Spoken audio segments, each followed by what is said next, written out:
Y se congregaron allí todo un año con la iglesia y enseñaron a mucha gente. Y a los discípulos se les llamó cristianos por primera vez, ¿dónde dice? En Antioquía. Por primera vez se les llama a los seguidores de Jesús. Y antes de ser llamados cristianos, los discípulos tenían otro nombre. A ellos se les conoció de otra manera, durante un breve tiempo, desde el momento que asciende el Señor Jesús, hasta que llega ese momento donde por primera vez se les llama cristianos, tenían otro nombre. Se les conoció como los del camino. Los del camino. Porque ellos seguían el camino de su Maestro. El camino que tú y yo seguimos. El camino de Jesús de Nazaret. Aquel que dijo, yo soy el camino, la verdad y la vida. Nadie viene al Padre sino por mí. Cristianos. Yo no sé si tú te sientes orgulloso de ese nombre hoy día, pero yo sí. Cristianos se les llamó por primera vez. Y en Hechos 1, el Señor Jesús, después de haber resucitado, se presenta a varios y a sus discípulos les da una orden sencilla, clara, concreta. De la misma forma que nos la da a nosotros, pero a veces nuestra mente humana malinterpreta las órdenes. Y Jesús les dice, Hechos capítulo 1, versículo 8, dice, Jesús le dice, pero recibiréis poder cuando haya venido sobre vosotros el Espíritu Santo. Y me seréis testigos. Y aquí viene la clave. En Jerusalén, aquí abajo, en Judea, toda esta zona, en Samaria, un poquito más para arriba, y hasta lo último de la tierra, señores. Pero dicen muchos que porque el pueblo del Señor, la iglesia del Señor, los discípulos de Jesús en ese momento no entendieron bien el mensaje, y Hechos 1.8 da lugar a Hechos 8.1. Y en Hechos 8.1 dice, y Saulo consentía en su muerte. Está hablando de la muerte de Esteban. Y en aquel día hubo una gran persecución contra la iglesia que estaba en Jerusalén. Y todos fueron esparcidos por todas las tierras de Judea, de Samaria, salvo los apóstoles. Hechos 1.8 era, quedaros aquí, vais a ser revestidos de una manera especial por el Espíritu Santo para que de aquí partáis hasta todos los lugares de la tierra. Pero como pasa muchas veces el ser humano, se busca su modo de confort. Yo aquí estoy, de aquí no me muevo y aquí es donde quiero que el Señor me use. Pero hubo un proceso doloroso. Y no fue fácil para los apóstoles, Hechos 8.1, ni para los discípulos del Señor. Y se les llamó por primera vez cristianos. Desde el capítulo 1 hasta el capítulo 11 de Hechos de los Apóstoles, en el capítulo 1 el Señor asciende. En el capítulo 2, el Espíritu Santo desciende y los reviste de poder. Y allí ocurre algo extraordinario en Pentecostés. Y aquello hay una manifestación increíble del Espíritu Santo y del poder del Espíritu Santo. A partir de ese momento, capítulo 3 de Hechos, Pedro y Juan van por un lugar, se encuentran en la puerta de la Hermosa con uno y le dice, mira, no tengo dinero, pero como no tengo ni plata ni oro, en el nombre de Jesús, levántate. Mira si tenían algo poderoso, que era el Espíritu Santo con ellos para hacer un milagro. No por lo que eran ellos. Hace solo 3 capítulos atrás eran unos pobres hombres que no sabían ni dónde estaban. Y habían estado 3 años con Jesús. Y andaban más perdidos pues igual que tú y yo muchas veces nos hemos perdido. Y menospreciamos el poder del Espíritu Santo en nuestras vidas. Pero con el poder del Espíritu Santo esos 2 hombres hicieron un milagro. No ellos, el poder del Espíritu Santo, la obra de Dios por medio de ellos. Y es el mismo Espíritu Santo que hoy está en ti y en mí. El mismo, porque Dios es eterno, el Espíritu Santo también. Y después del capítulo 3 comienza a crecer la iglesia y nombran diáconos. Y mira qué cosa, el que servía el café, hermana, cuando nos preparas el cafelito, no lo veo, cuando nos preparas el cafelito, el que servía el café, Esteban, hizo milagros, se convertía la gente con él. No era el apóstol Esteban, ni era el diácono, el que servía el café, el que preparaba todos los quiere, con leche o solo. ¿Quiere una tostadita? Ese era usado por el Espíritu Santo con poder. Al punto, y no te deseo lo mismo, hermana, pero a Esteban lo terminan apedreando. Pero ahí, en ese momento, en medio de la muerte, en el momento en que lo están apedreando, él ve la gloria de Dios. Y muchos se convirtieron por la obra de Esteban.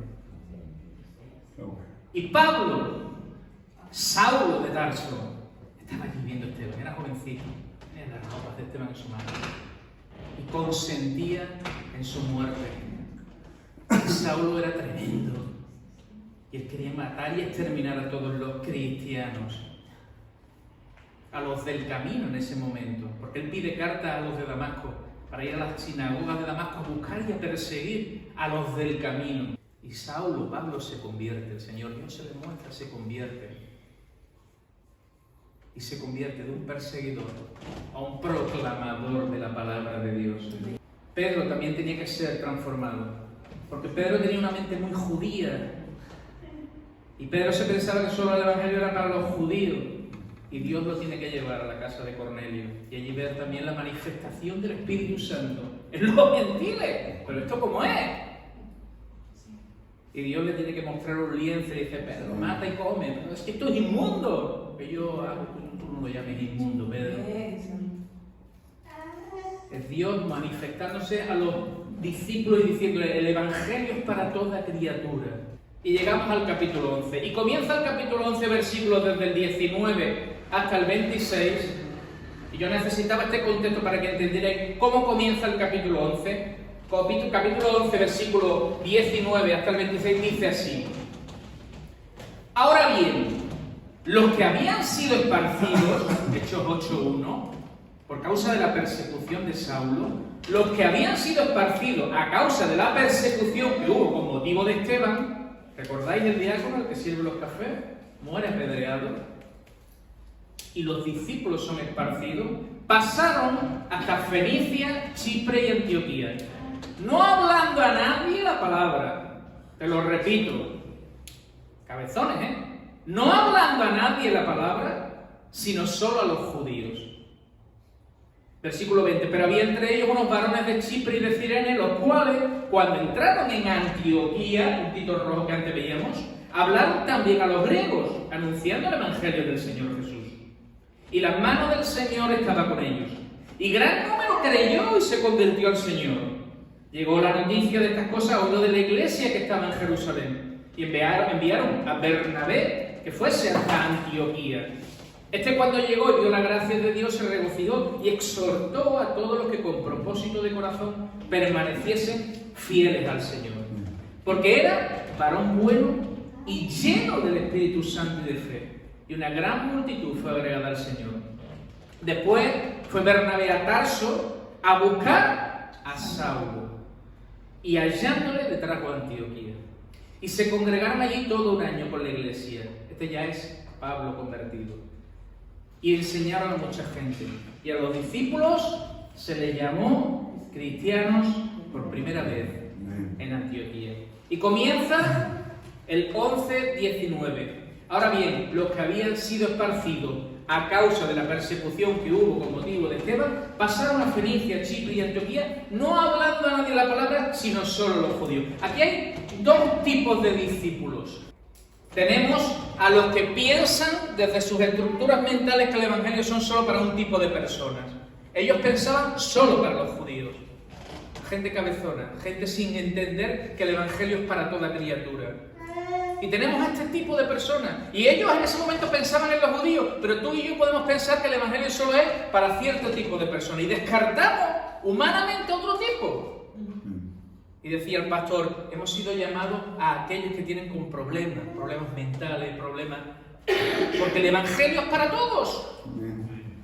Y lo fácil es ir a los que creemos, que son los que podemos hablarle y nos entienden, y los comprendemos y nos sentimos allegados a ellos, pero el Evangelio de Jesús es para todos. Y los discípulos, este tipo de personas, dicen que solo predicaban a los judíos, no le hablaban a nadie más. No habían entendido el mensaje. Y el Señor le había dicho, id y predicad a toda criatura. Así que tenemos este grupo de personas cerrados en su mente que piensan que el Evangelio es solo para los judíos. Y no se dan cuenta que el Evangelio es para todos. Y lo repetiré hoy 1000 veces. Porque Dios tiene que poner en tu corazón qué tipo de persona al que tú te tienes que dirigir. Y si Dios ha permitido ciertas circunstancias en tu vida, es porque hay personas que van a ser consoladas con el consuelo con que tú ahora estás siendo consolado. Y las dificultades que tú ahora estás pasando son una herramienta para decirle a otros, sí, sé por lo que estás pasando, y yo he pasado lo mismo, pero a mí el Señor me ha rescatado, el Señor me ha liberado, el Señor me ha dado consuelo, el Señor me ha levantado, y quiero decirte que hay una salida, que hay una solución a tu problema, porque te entiendo, porque he pasado por eso.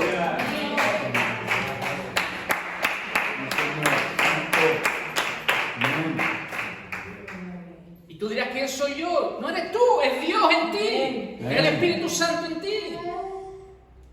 Y tú te sentirás insignificante, pero no eres el portavoz del Evangelio. Si te sientes orgulloso de ser cristiano, un cristiano es alguien que sigue a Cristo. Amén. Y no nos tiene que dar vergüenza, porque no me avergüenzo del Evangelio, porque es poder de Dios para salvación a todo aquel que cree. Si no te has aprendido ese versículo, apréndetelo. No me avergüenzo del Evangelio. Y no me avergüenzo que en mi trabajo sepan que soy cristiano. Y no me avergüenzo que en mi casa sepan mis vecinos que soy cristiano. Amén. Santo. Porque nunca sabemos qué necesidades hay a nuestro alrededor. Personas a las que podemos ayudar desde nuestra situación. Desde nuestra, los que son universitarios desde una manera más intelectual, si así puede ser. Los que no lo son, pues desde la manera que Dios te ha capacitado. Podemos tener una conversación. Los cristianos somos gente normal y corriente. Tampoco tenemos que ser mega espirituales. Que venga alguien y lo queramos atropellar por el nombre de Cristo. Bueno, pareceríamos locos, ¿no? En mi trabajo saben que soy una persona normal y corriente, con mis luchas, mis defectos y mis problemas. Y mis equivocaciones, que las cometo. Pero saben que en el nombre del Señor pido perdón, que me arrepiento, que intento corregirlo, que cada día me vuelvo a poner delante del Señor y decir, Señor, lo siento, hoy no te honré en esto y en esto. Mañana lo voy a intentar de nuevo, perdóname. Y dice la palabra que la sangre de Cristo nos limpia de todo pecado. No dice que seamos perfectos, es más, la palabra dice en Romanos 3:10, no es justo ni un uno. Sí, fallamos, pecamos, nos equivocamos, pero la diferencia con cualquier persona que esté en la calle es que tenemos a Jesús de Nazaret. Y hoy hemos participado del pan y el vino. Él murió en una cruz y su sangre nos limpia de todo pecado. Cada vez que venimos delante de la cruz y pedimos perdón, la sangre de Cristo nos limpia de todo pecado. Y si un día vamos a estar con Él, no es porque lo merezcamos, es porque Él lo merece. Amén. Señor. Y porque Él hizo una obra extraordinaria en la cruz del Calvario y nos perdona y nos limpia. Y somos santos porque Él es santo. Y porque el Espíritu Santo es santo. Así que claro, no te frustres cuando falles, porque vas a fallar, pero tienes a Cristo en tu vida. Tienes al Espíritu Santo que te capacita y que te ayuda en las luchas de cada día. Y tenemos a los que no entendieron, pero también tenemos a los que entendieron. Hechos capítulo 20, 11-20 y 21 dice, pero había entre ellos unos varones de Chipre y de Cirene, los cuales cuando entraron en Antioquía, el puntito rojo, hablaron también a los griegos, anunciando el Evangelio del Señor Jesús. Estos entendieron. Estos dijeron, nosotros estamos aquí en Antioquía, aquí judío no veo por ningún lado, el primero que se me cruce le hablo de la obra que ha hecho mi Señor Jesús y que resucitó. Amén. Y lo increíble, que es que me llama la atención, no dice sus nombres. Unos de Chipre y de Cirene. Y el poder de la insignificancia. A Dios no le importan los títulos. Yo soy Ángel de Antioquía, ¿no? Yo soy un servidor del Señor. Y no importa que aquí esté escrito mi nombre o no, mientras está escrito en el libro de la vida. Unos de Chipre y de Cirene iban predicando la palabra a todo lo que se cruzaba. Y dice, y la mano del Señor, versículo 21, estaba con ellos. Y un gran número, no pequeño, gran número creyó y se convirtió al Señor. Estos entendieron. Estos dijeron, Señor, estamos pasando por una situación que no entendemos, vivíamos en Jerusalén, hemos sido perseguidos, nos hemos tenido que mover de nuestra tierra, aquí donde tú nos has plantado, Señor, aquí donde ahora mismo estamos, aquí voy a compartir de mi fe, con el que pueda. Y un gran número creyó y se convirtió al Señor. Los de Chipre y los de Cirene. Increíble. Ellos entendieron el mensaje del Evangelio. Ve y comparte a toda criatura. al que el Señor ponga en tu camino, con inteligencia, con sabiduría, con honestidad. Pero comparte del Evangelio, porque no me avergüenzo del Evangelio. Y aparte de estos dos, aquí sí hay un nombre que sí quiero destacar hoy, y es el nombre de Bernabé. ¿Pero quién era Bernabé? Quiero retroceder otra vez un pasito para atrás. Hechos capítulo 4, versículo 36. Y José, Bernabé tenía otro nombre, José, un levita natural de Chipre, a quien también los apóstoles llamaban Bernabé, Hechos capítulo 4, versículo 36, que traducido significa hijo de consolación, poseía un campo y lo vendió. Trajo el dinero y lo depositó a los pies de los apóstoles. Bernabé es alguien que se convierte al Señor. En aquel entonces la iglesia del Señor andaba muy escasa de todo. Estaba comenzando la iglesia. No tenían de nada y en aquel entonces dice la palabra que ponían todo en común. Bernabé es un hombre que dice, mira, yo lo único que tengo es este campito. Tengo este campito que yo tenía lechuguitas, que tenía tomatitos y que tenía cosas, pero lo voy a vender, lo vendo y lo pongo al servicio de lo que el Señor quiere hacer. Un simple hombre que puso su corazón y dispuso su corazón para servir a la iglesia del Señor, que estaba en ese momento incipiante, comenzando, y todos ponían en común, todos, no era él solo, todos ponían en común lo que tenían para que el Señor hiciera la obra. Ese corazón, ese hombre, Bernabé, es el que los mismos apóstoles dicen, mira, no tenemos otro mejor con un corazón más puro que este hombre para mandarlo a ver qué es lo que está pasando allí en Antioquía. No mandaron al más ilustrado, no mandaron al más preparado, no mandaron al que tenía un corazón por y para Dios. Y dijeron, ven a ver qué está pasando y nos cuentas. Este es el Bernabé que va allí. El que va allí se regocija y se alegra porque era un hombre humilde, un hombre que se alegra con el bien de los demás, un hombre que dice, Señor, yo quiero ser partícipe de esto, y lo fue.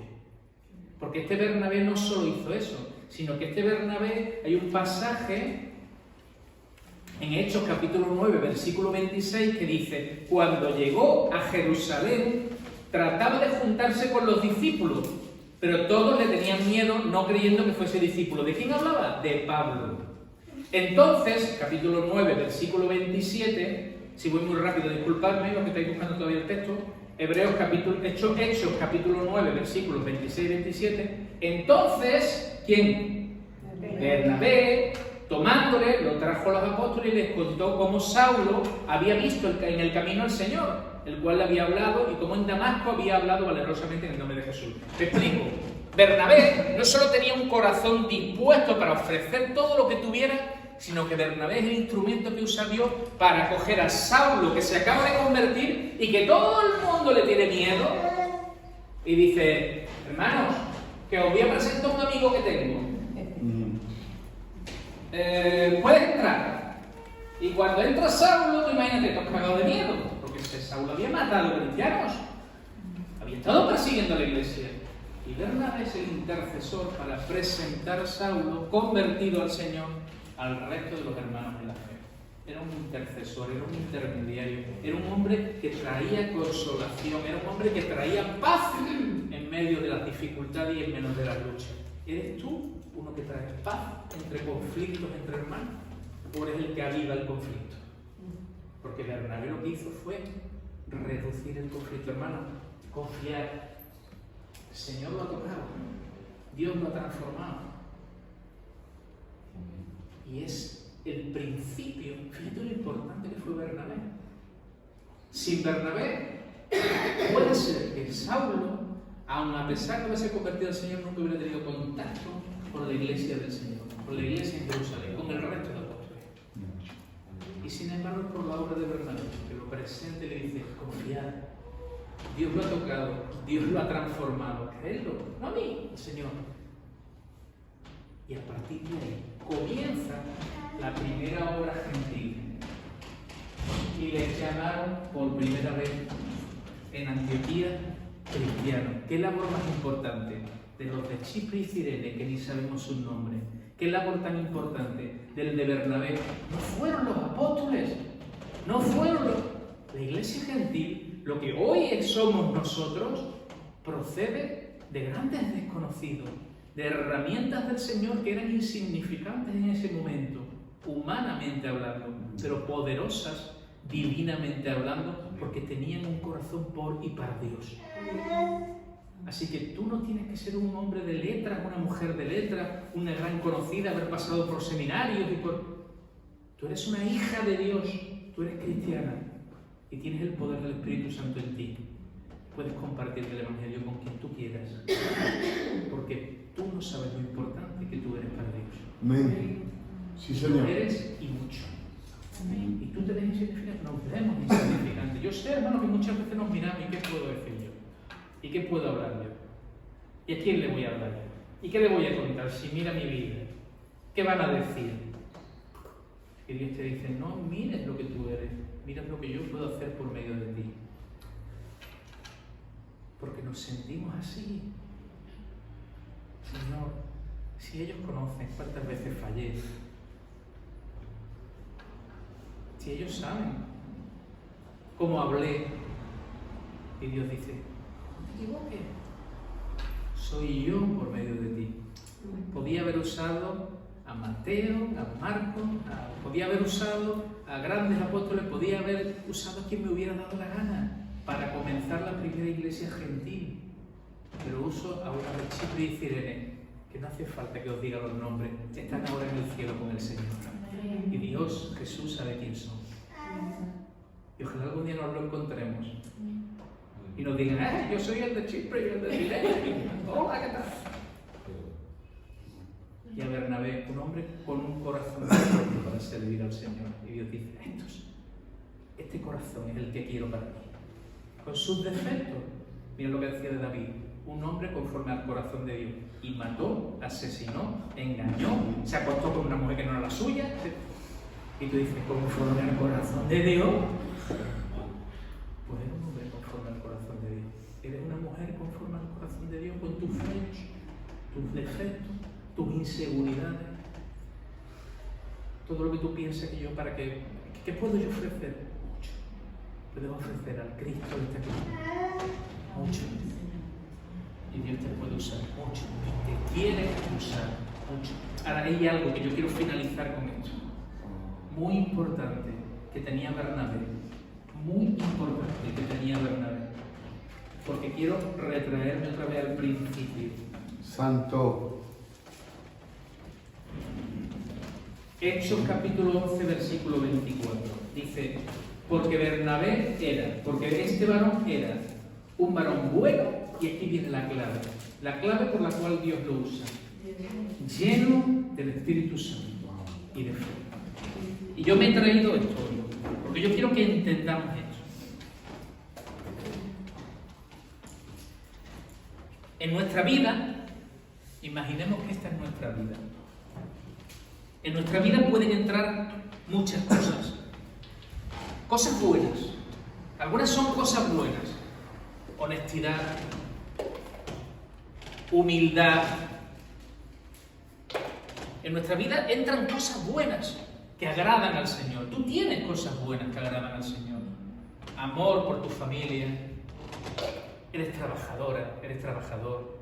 Honras al Señor con tu trabajo. Cosas buenas que entran en nuestra vida, cosas de peso. Pero a veces, muchas veces, dejamos que en nuestra vida entren cosas no tan buenas. Comienzan las inseguridades. A veces dudamos de nosotros mismos, de la capacidad que tenemos de poder compartir del Señor. Las angustias, los temores, los miedos por la noche, qué pasará, cómo saldremos adelante este mes, yo no sé todo lo malo que hay en tu vida, tus pecados, los aparentes y los ocultos que solo sabes tú y el Señor. Y entran en tu vida. Todas estas cosas forman parte de ti.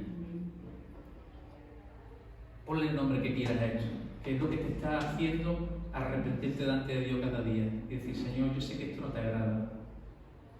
Y forma parte de tu vida. Cosas que no agradan al Señor. y forman parte de tu vida. Y tu vida está llena de muchas cosas, algunas buenas y muchas no tan buenas. Muchas no tan buenas. Pero había una cosa fundamental en Bernabé, que no era perfecto. No era perfecto, como no lo eres tú ni lo soy yo. Pero hay una cosa fundamental en Bernabé. Un hombre que no era perfecto. Dice que estaba lleno del Espíritu Santo. La palabra de Dios nos dice que seamos llenos del Espíritu Santo. Hay un texto que dice en Efesios 5:18, no os embriaguéis con vino, en lo cual hay disolución. Antes bien, sed llenos del Espíritu Santo. Porque cuando hablamos de evangelismo, podemos poner muchas herramientas humanas que son necesarias, organización, aprendemos hacemos muchas cosas que no son malas, pero que hay un ingrediente fundamental para que las personas se conviertan al Señor. Y es la llenura del Espíritu, porque es el Espíritu el que hace que las personas se conviertan, no nosotros, no nuestros argumentos humanos, sino el Espíritu Santo obrando por medio de nosotros. Y Bernabé era un hombre lleno del Espíritu Santo. De manera que cuando tú empiezas una vida de oración, de búsqueda del Señor, empieza el Espíritu Santo que estaba contrastado en tu vida a llenar tu vida. Y sigues llenando, y Señor, y vienes a la iglesia los domingos, y escuchas la palabra, y sigues. Y a medida que el Espíritu Santo va llenando tu vida, hay cosas que se quedan en el fondo, que son las buenas, las que agradan al Señor. Pero hay otras que empiezan a flotar, que empiezan a subir hacia arriba. Cosas que el Señor decía, no, esto lo tengo que quitar de tu vida. Y sigues llenándote, Señor, una vida de oración, Señor, me entrego a ti, Señor, quiero ser usado. Y a medida que el Espíritu Santo te va llenando, comienzan a desaparecer cosas en tu vida que no agradaban a Dios, cosas que no estaban. Y dice la palabra que esta llenura, usa una palabra griega que se llama pleró, y es una llenura rebosante. De manera que todo lo que estaba impidiendo al Señor que tú seas usado, va desapareciendo y va rebosando una y otra cosa, hasta el punto de estar completamente llenos del Espíritu Santo, con todo lo que a Dios le agrada. Dios nos está pidiendo, mi hermano y mi hermana, que nos llenemos constantemente una y otra vez de su Espíritu. Porque esta llenura es la que va a hacer que todo lo que no está agradando al Señor desaparezca de tu vida. Pero si no tienes el poder del Espíritu Santo, vas a seguir obrando en los argumentos humanos. Y puedo decirte, mi esposa está aquí, que yo soy un hombre muy racional y que me cuesta horrores llenarme del Espíritu. Me cuesta horrores. Y lo digo aquí públicamente, se está grabando públicamente. Y mi esposa es una mujer que constantemente busca el poder del Espíritu. Y yo le digo, Señor, lléname, lléname. Y poco a poco he tenido que aprender, y estoy en proceso de aprendizaje. Lléname, para que la manifestación del poder del Espíritu sea la que obre en la línea de la Concepción, en Algeciras, en Cádiz, en España y hasta lo último de la tierra, donde tú nos quieras enviar, Señor. Hoy te estoy diciendo que Bernabé era lo que era porque estaba lleno del Espíritu Santo, que las personas se convirtieron porque estaba lleno del Espíritu Santo y que necesitan la llenura del Espíritu Santo en tu vida. Porque sin eso solo te vas a mover en herramientas y argumentos humanos. Cierra tus ojos.